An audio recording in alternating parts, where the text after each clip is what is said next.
Boa noite. Boa noite. Que a graça do Senhor Jesus, que o amor de Deus o Pai e a comunhão do Espírito Santo esteja com você. Amém. Eu ontem estive na Igreja Central, junto com a minha esposa, e lá eu ouvi um sermão que eu gosto muito de falar sobre o assunto. O título do sermão que eu ouvi lá, eu vou pregar para vocês, é De Volta para o Lar. De volta para o lar. Pastor, mas eu nasci aqui, tá? Eu nasci aqui. Eu cresci aqui. Eu vivo aqui. Meus pais moravam aqui. Meus avós, meus bisavós, vós, toda a minha família morava aqui. Eu estou de volta para o lar. Essa foi a história do povo de Israel. E nós vamos abrir a Bíblia em Esdras, no capítulo 1. Por favor, abra sua Bíblia aqui. Só para você entender essa história, há 150 anos antes, Deus falou através do profeta Isaías. Eu não vou ler, só para contextualizar, só para você entender. Ele disse: Ciro ia nascer não sei quando, quem sabe um pouco mais de 100 anos depois. Ciro irá libertar o meu povo de Babilônia. Por que é que eles foram levados para a Babilônia? Você está estudando na lição da escola sabatina. A obstinação do povo de Israel, a teimosia. Deus havia tirado eles do Egito, aonde eles eram escravos e adoravam muitos deuses. E Deus chegou de uma maneira extraordinária e os libertou de lá. Se você olhar com calma para o Êxodo, você vai ver que no capítulo 12, o verso 12 de Êxodo, diz assim: eu entrarei em juízo contra os deuses do Egito. Faraó se considerava Deus. E quando Moisés chegou diante dele e falou assim: ouça o que diz o Deus dos Hebreus, o Deus de Israel: deixa o meu povo ir, para que me adore no deserto. E sabe o que ele falou? Não conheço Deus e não deixarei Israel ir. E se você ler o capítulo 12, o verso 51, diz assim: naquele dia todo o povo de Israel saiu do Egito. Amém? Amém. Vocês conhecem a história, queridos? O Mar Vermelho que ele abriu. Se você ler o capítulo 13, você vai ver que de repente o povo de Israel viu um poeirão na estrada. Levantaram os olhos e quem estava vindo? Faraó, com seu exército, 600 carros. Imagine quantos soldados havia em cada carro. Mas o povo de Israel não tinha um canivete para brigar, para lutar. Não sabia. Só sabia trabalhar debaixo de chicote. E aí então eles falaram: mas ei, não havia sepulturas para a gente lá no Egito? E vocês vão ouvir o quanto eles murmuraram, porque o Mar Vermelho estava na frente deles. Do lado havia uma cadeia de montanhas e atrás o exército de Faraó. E aí ele disse assim: fiquem quietos, o Senhor lutará por vós. Você crê que você é um filho de Deus? Amém. Será que ele tem a solução para o seu problema? Nós hoje fomos para o aniversário de um menino de 9 anos. É um parque lá na Zona Sul. Perto lá. Onde é mesmo? Laranjeiras. E lá tinha um monte de pais e mães com nenezinhos e crianças. E com que cuidado e que carinho eles tinham. Será que você crê que Deus vai cuidar de você? Então presta atenção no que eu vou falar. Deus abriu o mar vermelho, certo? Faltou água. A água era amarga. Ele transformou em água doce. Não foi assim? E aí foi andando. Mas no deserto são 50 graus e nós todos estamos derretendo aqui, né? Está 38, 37, hoje diminuiu um pouco e tal.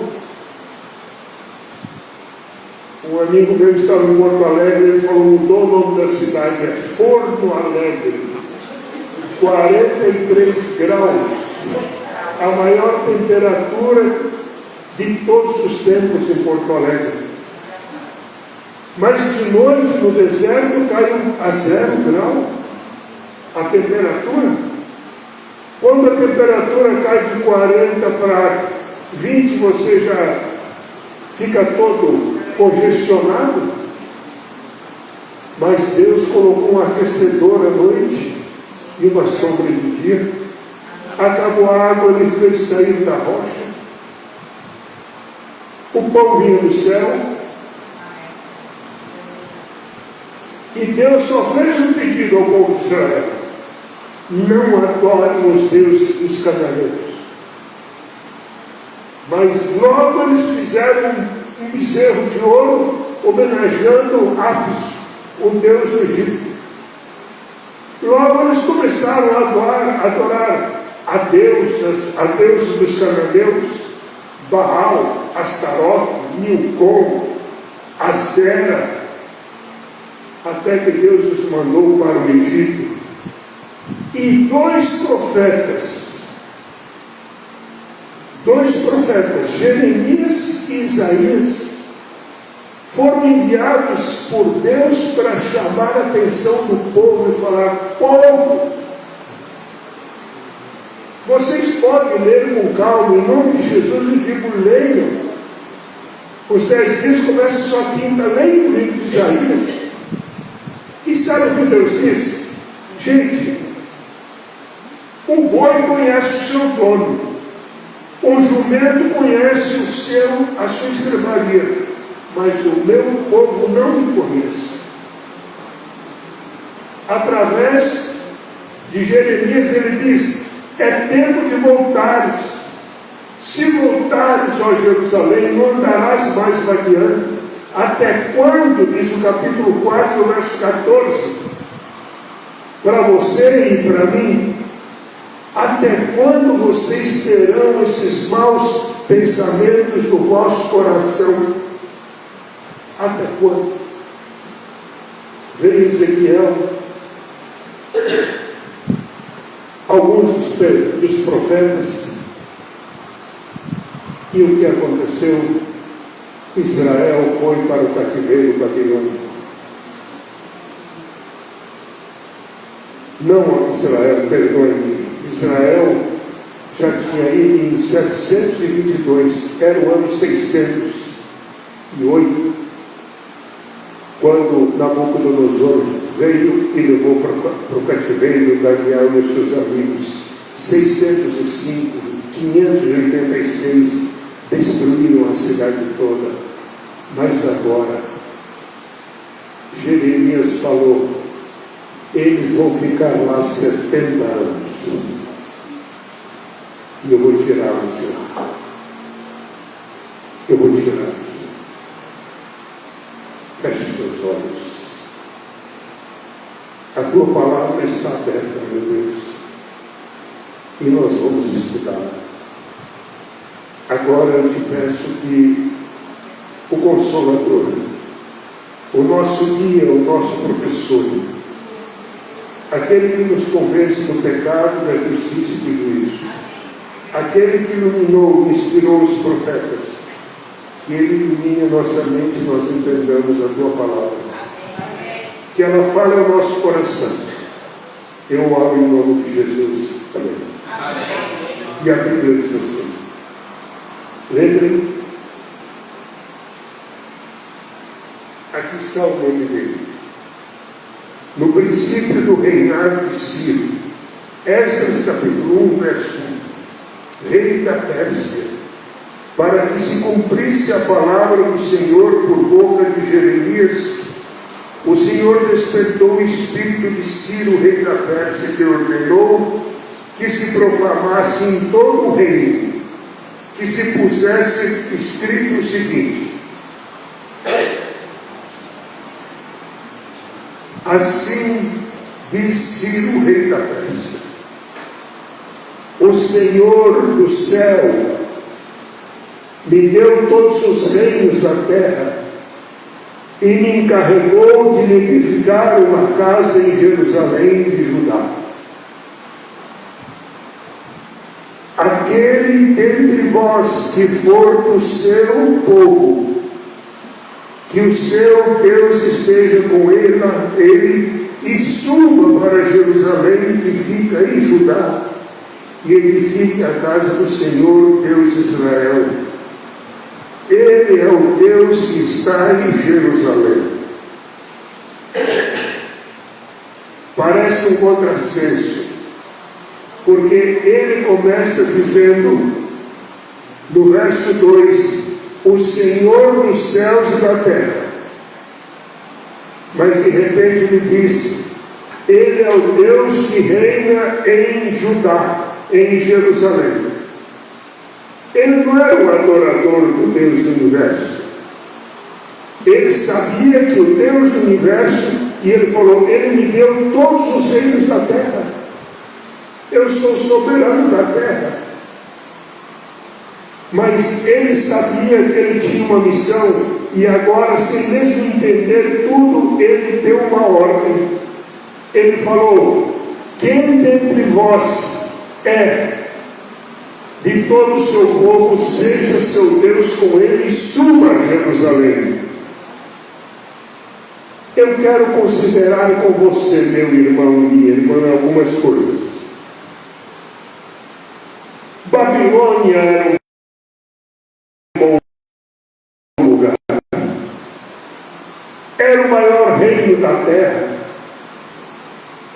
É interessante que apareceram falsos profetas no tempo do cativeiro e falaram assim, não, logo Deus vai libertar o seu povo, vocês vão voltar para Jerusalém. E Deus mandou mensagens por Jeremias e por Ezequiel falando, são 70 anos de cativeiro. E olha só, ele disse, vocês devem orar, construir casas, porque o cativeiro vai durar 70 anos. E muitos ficaram ricos, muitos se estabilizaram, e muitos estavam muito bem lá onde estavam. Mas agora veio o mandato e o apelo de Ciro. Mas aí diz assim, todo aquele, seja Deus consigo, com ele, e edifique a casa de Deus, do Senhor Deus de Israel. Ele é o Deus que habita em Jerusalém. O que é que poderia mover o povo de Deus deixar Babilônia e ir para Jerusalém? O que é? Só o Espírito de Deus. Você entendeu? Mas agora escute um outro problema para o povo de Israel. Sabe como estava Jerusalém? Por favor, amigo, coloca para mim o capítulo 1 do livro de Neemias. O capítulo 1 do livro de Neemias vai descrever como é que estava Jerusalém. Ei, você se animaria? Capítulo 1 do livro de Neemias.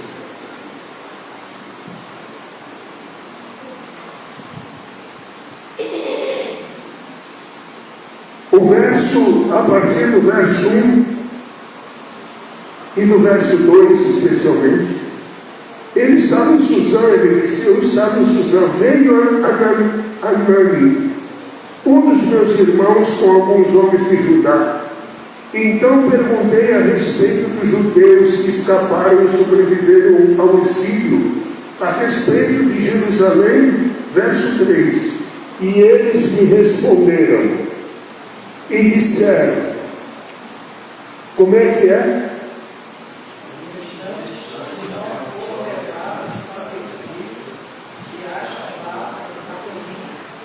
Estão em grande miséria, vamos ler todos juntos, e desprezo.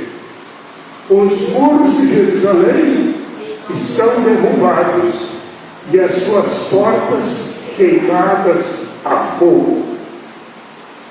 Você consegue ver como está Jerusalém? Você tem a sua casa, você tem a sua vida. Babilônia, irmãos, era cercada, era banhada pelo rio Eufrates, uma das 7 maravilhas do mundo. O Rio de Janeiro não é uma das maravilhas do mundo? Só que Babilônia não tinha os problemas que você, meu irmão e minha irmã, tem aqui. Não tinha. E aí diz assim, quando ouvi essas palavras, eu me sentei e chorei e lamentei por alguns dias. Fiquei jejuando e orando diante do Senhor dos céus. Eu disse, Senhor, vocês viram como estava Jerusalém? As portas queimadas, os muros destruídos, o povo em grande miséria e pobreza, e é para lá que Deus está mandando você ir. Hoje, nós temos uma outra história que chega até nós. Você já viu a cidade que está te esperando? Você já viu a cidade que Deus tem preparado para você? Você pensa nessa cidade que Deus preparou para você? Mas antes de chegar na cidade, eu quero definitivamente tirar você daqui. Miqueias capítulo 2, verso 10. Você acha que eu tenho dificuldades para viver onde eu moro? Eu vivi 20 anos aqui no Rio de Janeiro. Na Tijuca eu morei de 1995 até 1998. Mas foram 3 anos. 1998 me mudei com a minha família para Niterói. E é de lá que você pode ver como é linda a cidade do Rio de Janeiro. Lá eu fiquei até início de 2011. Aí eu fui embora para Belo Horizonte. Depois de 2 anos eu voltei. A minha esposa saiu daqui, nós saímos daqui em 2016, mas na semana passada ela falou, me leva de volta para o Rio de Janeiro.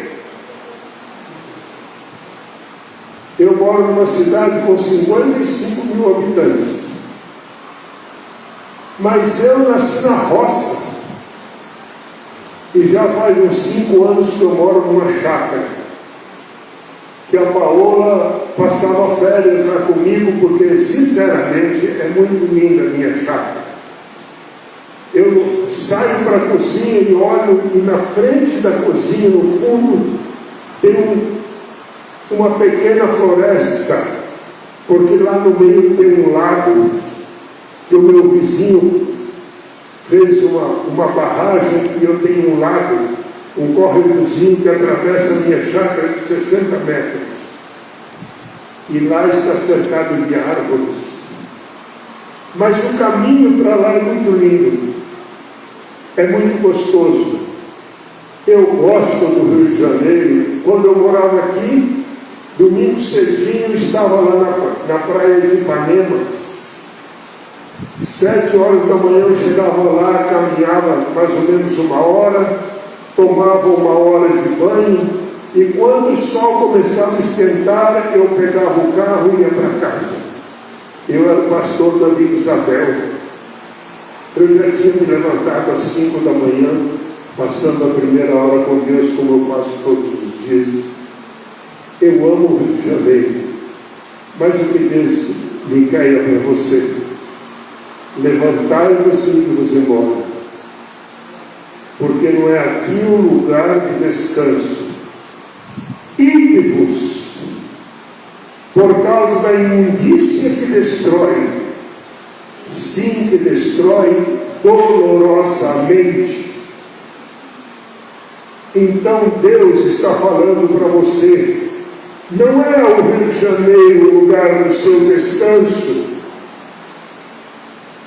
E no capítulo 55 de Jeremias, Deus diz assim: sai de Babilônia. Ele estava chamando o povo naquela época: sair de Babilônia, porque, sabe, aquela maravilha do mundo iria se tornar numa pousada de ouriços e chacais. Nunca o ser humano habitará nela. Ela nunca, jamais será habitada. Mas hoje, no capítulo 18 do livro do Apocalipse, o verso 4, coloca lá para nós. Você pode abrir a sua Bíblia. Deus tem um convite para você e para mim. E ele diz assim: ouvi outra voz dizendo: sai dela, povo meu, retirai-vos dela, povo meu, para não seres cúmplices dos seus pecados e para não participardes dos seus flagelos. Então, nós estamos indo para a Nova Jerusalém. Amém. Eu estou terminando, mas eu queria colocar algumas coisinhas para você. Desde aquele tempo, você pode ter certeza absoluta de uma coisa. Eu gosto de uma frase do pastor Mark Tilly. Ele diz assim: o Senhor Jesus ainda está sentado no trono do universo. Deus ainda está no controle do universo. Deus ainda tem o controle de todas as coisas que acontecem na terra sob o seu comando. O controle está nas mãos dele. Ele coloca homens e tira homens. Ele designou antes dele nascer, eu já falei, há mais de 100 anos antes: Ciro, ele vai reconstruir o meu templo em Jerusalém. E o que é que Ciro falou? O Deus do céu mandou que eu reconstrua o templo em Jerusalém.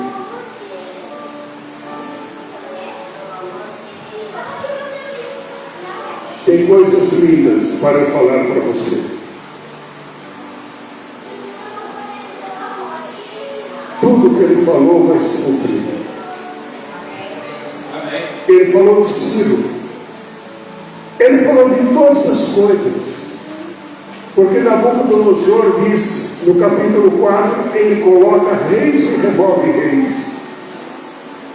E tem muita gente que perde o sono. O que vai acontecer agora que tem um novo presidente dos Estados Unidos? E o que vai acontecer? Pode dormir tranquilo. Ele está no controle. Agora vai acontecer isso? Pode acontecer, mas isso não é problema seu. Eu vou te pedir uma coisa muito difícil hoje.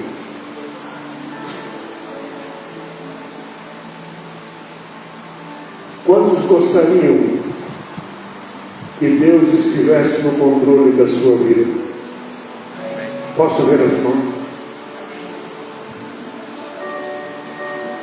Você sabe o que você está falando?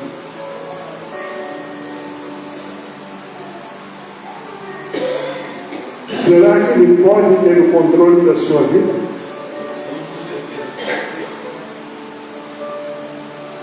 Qual é a coisa mais difícil do pastor Valmor orar o Pai Nosso? Há muito tempo Deus me ensinou a perdoar. Antes de eu me tornar adventista, eu queria encontrar um indivíduo que, quando tinha 13 anos e ele tinha 17 anos, nós dois brigamos no soco e eu tomei uns supapos a mais. E eu falei, eu preciso tirar a diferença. Eu vou arrebentar aquele cara. Eu não sabia o que estava por vir.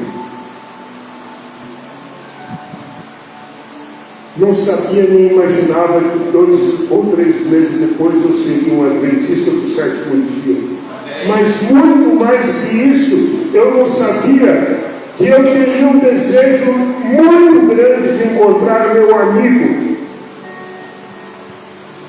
Não para esmurrá-lo, mas para abraçá-lo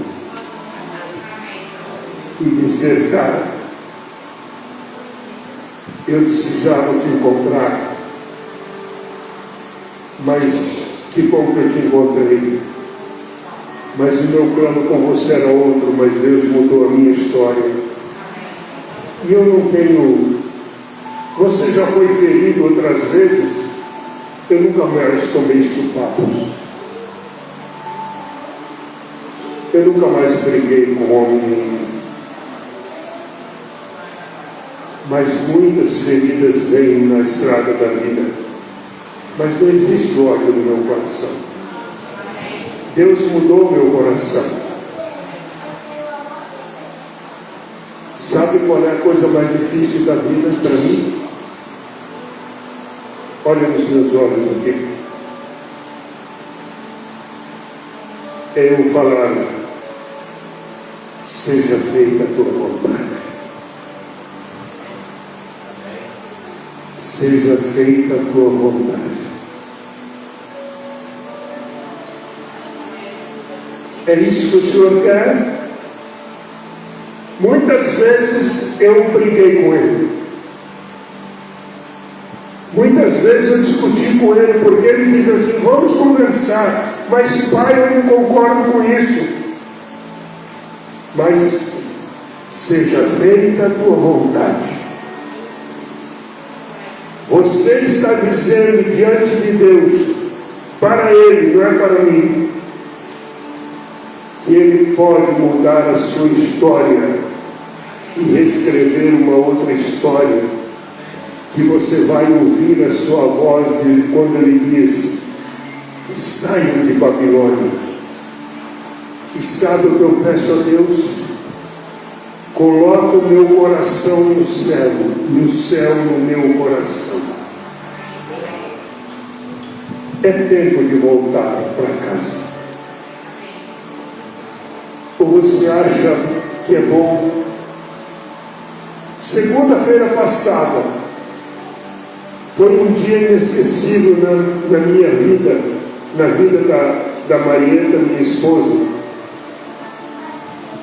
Uma foi uma surpresa incrível. Uma pessoa que nós amávamos muito. Ela era professora e meu sobrinho falou, ele trabalha no Einstein, ele falou, vou dizer, ela foi a melhor professora em toda a minha vida. Ela era uma extraordinária pregadora. Ela era poetisa. E veio a notícia, a irmã Terezinha Campos morreu. Mas aqui no Rio de Janeiro eu estava orando pela Adriana, esposa do Armando, que foi o tesoureiro da associação. Na segunda-feira ela morreu. Eu e a minha esposa estávamos indo para Minas Gerais daqui a uns dias, iríamos visitar a Noemi. Mas na segunda-feira ela morreu. E você? 3 pessoas no único dia. Mas eu tenho 2 pastores amigos do fundo do meu coração que estão muito mal. Um tem um Alzheimer e não conhece mais nada nem ninguém. O outro está há 3 ou 4 anos em cima de uma cama agonizando. Ele e a violência e a crueldade e a maldade dos homens e o engano e as armadilhas de Satanás. O que Deus está dizendo? Saiam de Babilônia. É hora de voltar para casa. É hora de nós irmos embora. Nós vamos deixar esse mundo. Você não vai deixar de sonhar. Não é por acaso que vem 10 dias de oração. Não. É para que esses 10 dias aconteçam todos os dias enquanto você viver aqui. A primeira hora de cada dia, comece e caminhe ao lado do Senhor Jesus todos os momentos da sua vida.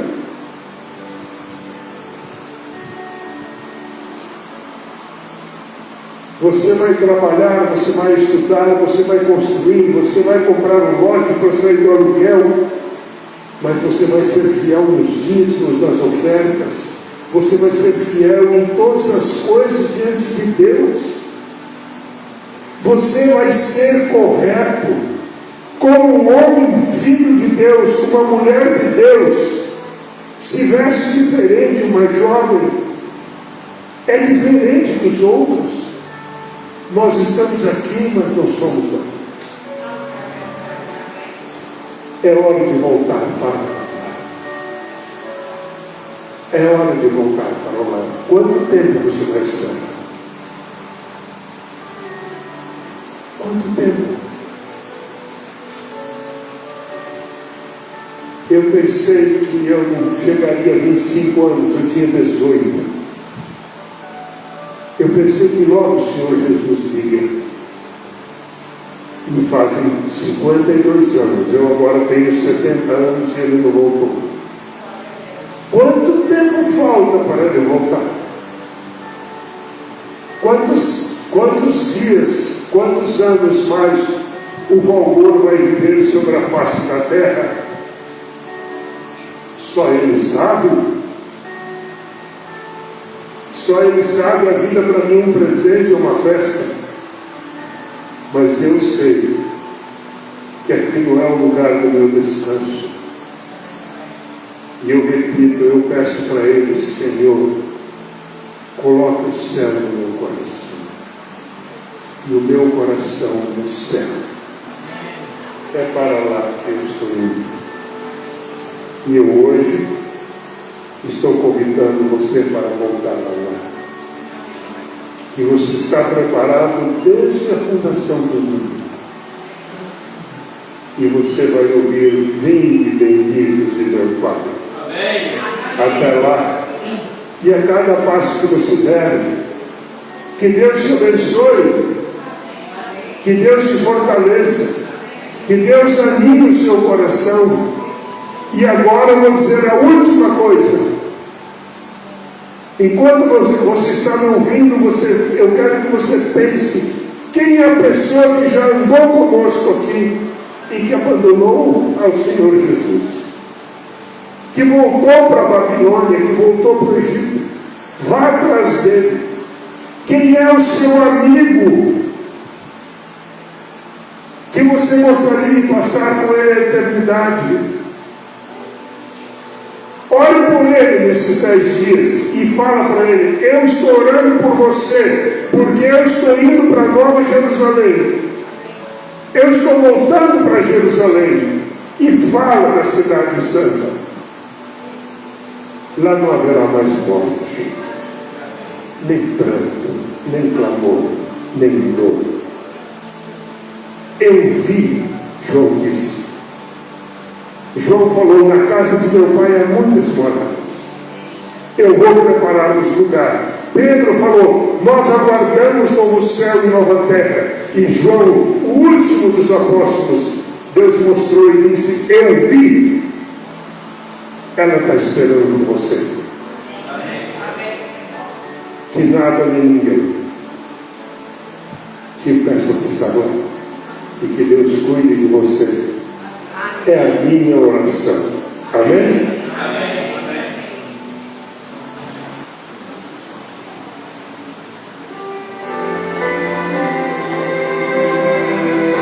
Eu quero que você imagine essa cena.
disseste o certo que nem a vida nem a morte, nem os principados, nem as potestades, nem a altura, nem a profundidade, nem o presente, nem o porvir,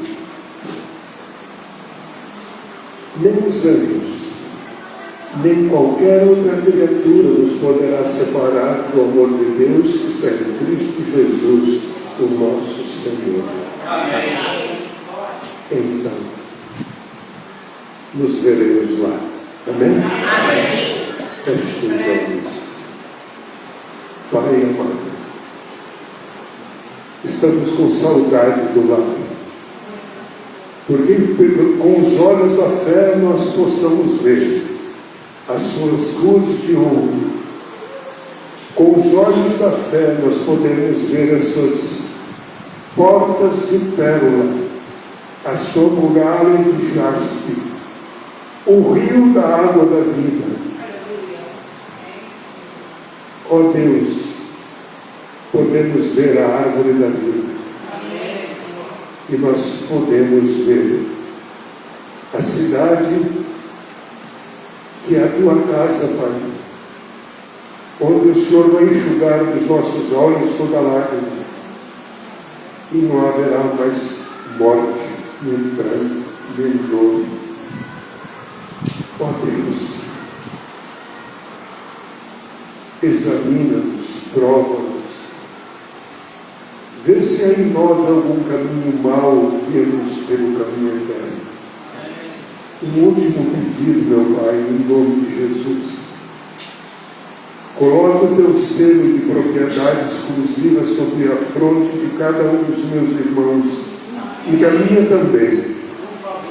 E que nada nem ninguém, nem no céu nem na terra, nos tome nos teus braços, porque nós fomos comprados com o preço do sangue do Cordeiro na cruz, e foste tu quem nos deste a ele, e ninguém é maior do que tu, e pela eternidade queremos permanecer em teus braços. Abençoe os nossos irmãos que não estão aqui. Não esqueça de visitar os teus filhos enlutados e enfermos, e acompanhe-nos, proteja-nos ao voltarmos para casa. Dá-nos uma semana feliz, em nome do Senhor Jesus. Amém.